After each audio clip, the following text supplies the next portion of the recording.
Bueno, señor Pedro Sala, ¿qué tal? Buenas tardes, ¿cómo le va? ¿Qué tal? Bien, a ver, por allí, si bien usted actualmente se desempeña como director nacional de INAES, también no es menos cierto que ha sido presidente de la Sociedad Rural de Córdoba. La idea era poder charlar con usted respecto de todo esto que está aconteciendo, que tiene que ver con una gran preocupación que creo que afecta no solo a los sectores productivos, sino también al Estado Nacional. ¿Qué es lo que está pasando con la sequía? ¿Qué es lo que está viendo usted? ¿Y cómo impacta esto, no? Bueno, eh, el impacto de la sequía ha sido histórico porque no ha habido, bueno, obviamente el régimen adecuado a tiempo, ¿no es cierto? Las lluvias que han aparecido últimamente tenían que haber estado hace más de un mes atrás. Eso ha provocado un daño muy fuerte en el maíz y en la soja. Digamos, por eso el impacto, yo la vez pasada estuve recorriendo al norte cordobés, desde Villa de María hasta Las Hayas, de ahí hasta Obispo Trejo, Río Primero, de ahí nos fuimos hasta Río Tercero y la verdad que nos quedamos asombrados de la, este, de, de la profundidad de la misma. En la soja ha sido tremendo. En el maíz, algunas partes tienen recupero. Bueno, el maíz normalmente si no se sirve después para alimento de los animales, pero básicamente la punta de siembra, que significa los acuerdos que se tienen con las plantas, ya sea con las plantas aceiteras, con las plantas productoras de que es parte de granos, están en serios problemas y creo que va a ser realmente un año con esta sequía bastante problemático. ¿De qué manera esto afecta a la economía nacional? Atento de que la región centro es altamente productiva, pero también no es menos cierto que le está pasando este mismo fenómeno a distintas economías regionales dentro del país, Sí, digamos, esto por no hablar de balanza le comercial, ¿no? impacta en los productos más exportables, ¿no es cierto? Que dentro de lo que significa la balanza comercial y los saldos exportables, ya sea no solamente el maíz, el 70% que exportamos nosotros en bruto, el maíz, digamos, no elaborado.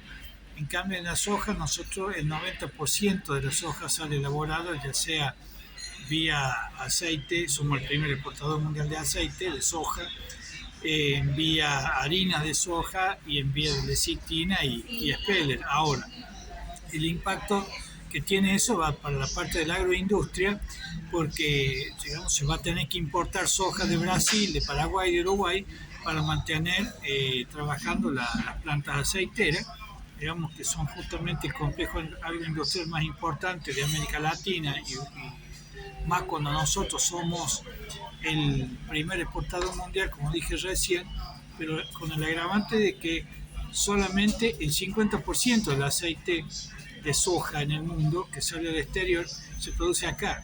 Entonces, ese saldo, esa renta, en la magnitud de esa cifra en la donde se le mire, obviamente que al mermar, al tener que tener otra evaluación de costo, otro rinde y la perspectiva de generar inversión para la próxima siembra, obviamente que ocasiona un trastorno en el marco de los productores, sobre todo en aquellos que son pequeños y medianos, en lo que significa el marco de las 400 hectáreas para abajo, que es donde reciben compensaciones.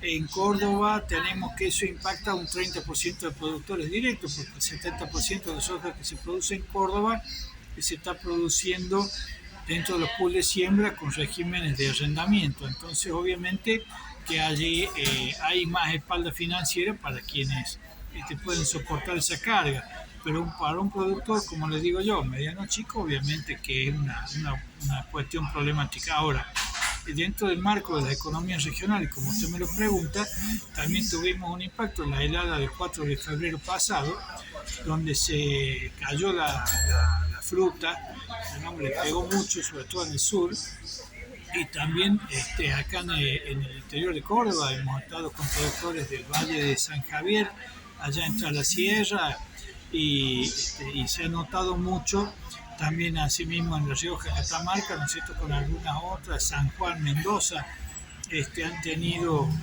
golpes duros con la viña, que es una economía importante también en todo el marco de todas las provincias que les mencioné, porque son provincias exportadoras también de vino este, y de pasa de uva de mesa. Entonces, donde también ahí tenemos otra cuestión que va a ser bastante difícil. Pero lo que sí nos queda como un saldo en esto es bueno, que ya la sequía es como que ha tocado, empezado a tocar la retirada, en virtud de los regímenes de lluvia que hemos tenido en los últimos 15 o 20 días, y con la proyección de lluvia como que el fenómeno de la niña se estaría retirando y podríamos mejorar el régimen para la perspectiva futura. Ahora, ¿qué pasa? El tema es el saldo del presente, que los productores no se vean afectados tributariamente, ¿no es cierto?, a tener cuestiones, algunos que han tomado créditos, han hecho inversiones importantes, ya sea en maquinaria, en silo, ya sea en infraestructura, en alambrado, bebederos, las pérdidas en ganadería van a ser importantes. Se están generando otras alternativas porque la ganadería en sí mismo también hay una división entre los productores grandes, pequeños y medianos. El productor grande que tiene un filó, que tiene 4.000, 5.000, 10.000 animales, puede tener la espalda para soportar, incluso tiene ya un régimen previsto de alimentación para los animales.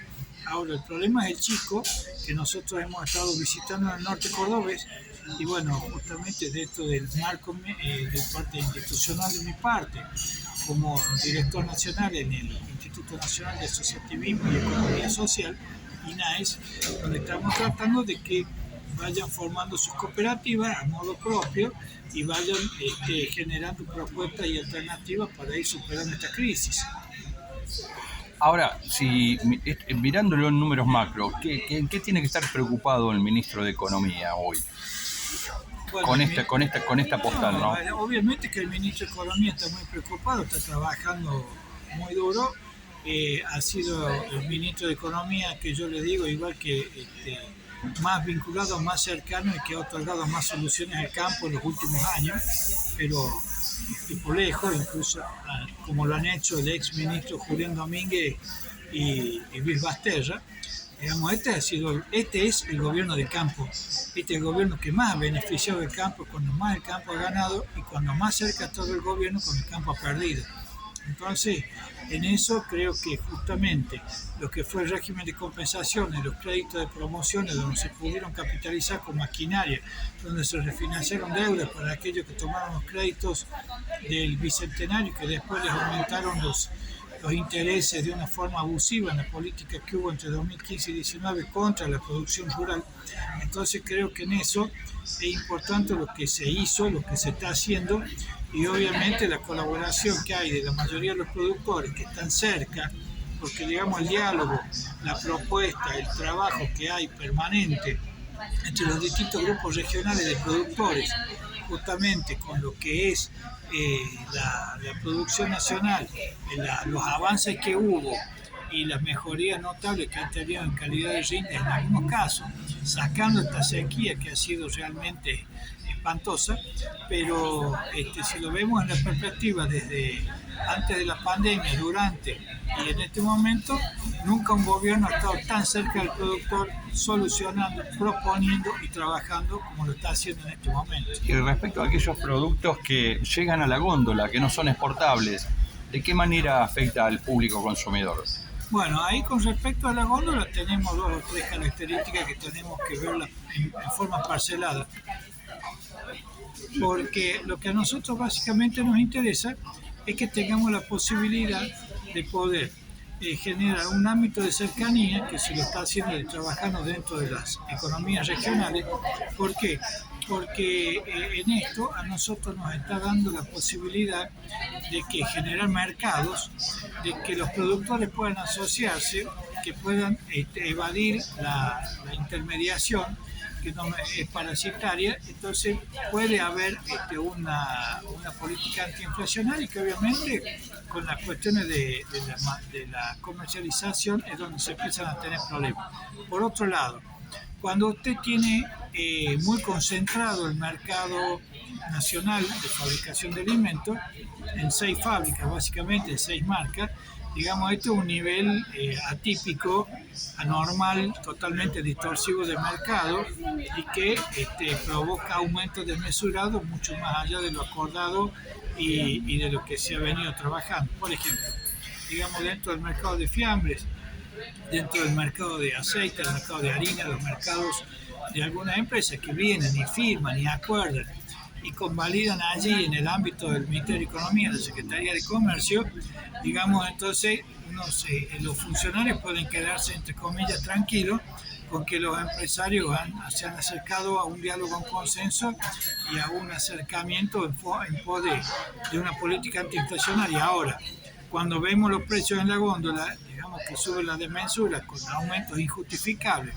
y donde en casos como esta provincia, ¿no es cierto?, de Córdoba, donde con más claridad no hay ningún interés, no hay participación, ni sanciones, ni tampoco nada para que se cumplir con los precios. Usted acá no va a encontrar precios cuidados, no va a encontrar precios de todo lo que se acuerda a nivel nacional, en Córdoba no existe. Entonces tenemos un índice de inflación y de precios más altos, más caros, que lo que puede ser el promedio nacional. ¿Hay algo que justifique la conducta de aquellas empresas que tienen una posición dominante respecto de la provisión de insumos en el mercado local? No, porque dentro de lo que es la provisión de insumos está asegurada por un lado, por otro lado el problema está basado en que hay una especulación financiera, hay una especulación con respecto de los índices y hay una especulación también con respecto de ver cómo se pueden abordar a dólares para fuga. Entonces, ¿qué es lo que sucede? Sí. ¿Qué sucede? Lo que sucede es que vemos que no hay una política de concentración, no hay una política activa, tampoco no tenemos un poder como consumidores, eso ya como ciudadanos, donde encontremos un ámbito donde se pueda discutir un capitalismo de competencia, de libre competencia, y tenemos justamente una concentración y acuerdos para aumentar, que es lo que estamos sufriendo, padeciendo y soportando en este tiempo. Se puede decir de que puede haber una actitud de carácter especulativo respecto de estos sectores justo en un año electoral, que haya un intento de mellar la imagen del gobierno nacional.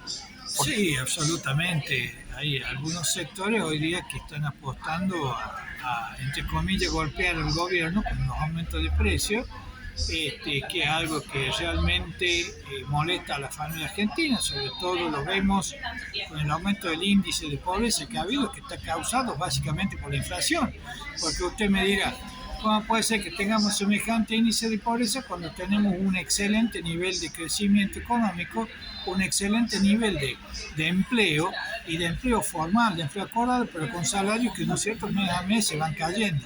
Entonces, cuando usted dice, están funcionando las paritarias, están funcionando el sistema de compensación y de aumento de precios, sí.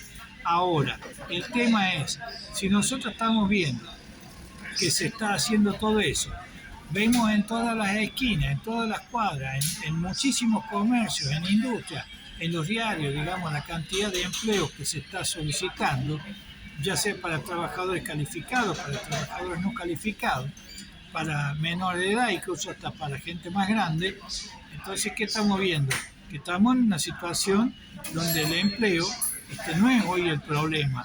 El problema es el salario, y el problema del salario es básicamente en la inflación que, como les digo, hoy por hoy en pocos grupos que se ponen de acuerdo y no terminan de acordar lo que justamente no terminan de cumplir con lo que acordaron. Muchas gracias. No, gracias a usted.